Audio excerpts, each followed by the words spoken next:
విజ్ఞప్తి.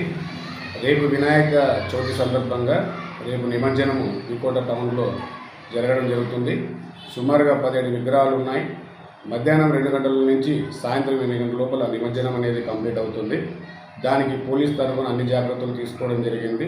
పంచాయతీ వాళ్ళు కూడా అన్ని ఏర్పాట్లు, తర్వాత ఎలక్ట్రిసిటీ వాళ్ళు కూడా సహకారం తీసుకోవడం జరిగింది.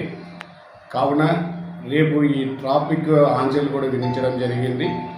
ఒకటి ముఖ్యంగా ఏదైతే పలపనేరు సైడ్ నుంచి వస్తాయో అవి అంబేద్కర్ సర్కిల్కి వచ్చి బైర్పల్లి దగ్గరికి వెళ్ళి అక్కడి నుంచి కుప్పం రామకుప్పం మీద నుంచి కుప్పం వెళ్ళడం జరుగుతుంది. కుప్పం నుంచి వచ్చే వెహికల్ అన్నవరం క్రాస్ దగ్గర నుంచి వస్తూ మళ్ళీ బైర్పల్లి వద్దకు వచ్చి అంబేద్కర్ సర్కిల్ నుంచి పోవడం జరుగుతుంది.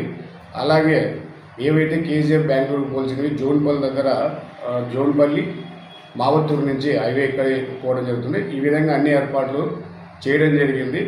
కావున ప్రజలు కూడా దీన్ని అర్థం చేసుకొని తొందరగా నిమజ్జనం అవడానికి ఎవరైతే వినాయక విగ్రహాలు పెట్టారో ఆర్గనైజ్ వాళ్ళకు సంబంధించిన వాళ్ళు మాకు సహకరించాలని కోరుతున్నాం. అంతేకాకుండా టౌన్లో సుమారుగా 60 సీసీ కెమెరాలు పెట్టడం జరిగింది. అవన్నీ పోలీస్ స్టేషన్ కమాండ్ కంట్రోల్లో ప్రతి ఒక్కటి రికార్డ్ అవుతుంటుంది.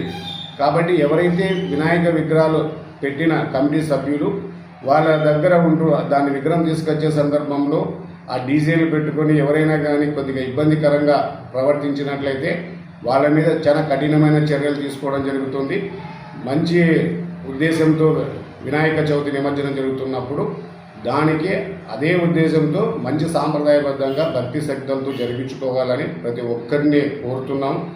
ఎందుకంటే ల్యాండ్ ఆర్డర్ సమస్య వస్తే దాన్ని ఎంతవరకైనా తీసుకెళ్ళడానికి వాళ్ళ మీద కఠిన చర్యలు తీసుకోవడానికి సిద్ధంగా ఉన్నాం. అవే కాకుండా డ్రోన్ కెమెరాలతో కూడా మేము నిఘా ఉంచడం జరుగుతుంది. శాంతి భద్రతల విషయంలో ఎట్టి పరిస్థితుల్లో కూడా రాజీ అయ్యే విషయం ఉండదు. ఎవరైతే విగ్రహం ఊరేగింపుగా తీసుకొస్తున్న దానికి సంబంధించిన ఆర్గనైజర్స్ వాళ్ళే ఆ విగ్రహం దగ్గర ఏదైనా జరిగితే వాళ్ళే పూర్తి బాధ్యత తీసుకోవాల్సి వస్తుంది. ప్రతి ఒక్కరూ భక్తి శ్రద్ధతో జరుపుకోవాలని కోరుకుంటున్నాం. ఎట్టి పరిస్థితుల్లో ల్యాండ్ ఆర్డర్ సమస్య వచ్చినట్లయితే వాళ్ళని కఠినమైన చర్యలు తీసుకోవడం జరుగుతుంది.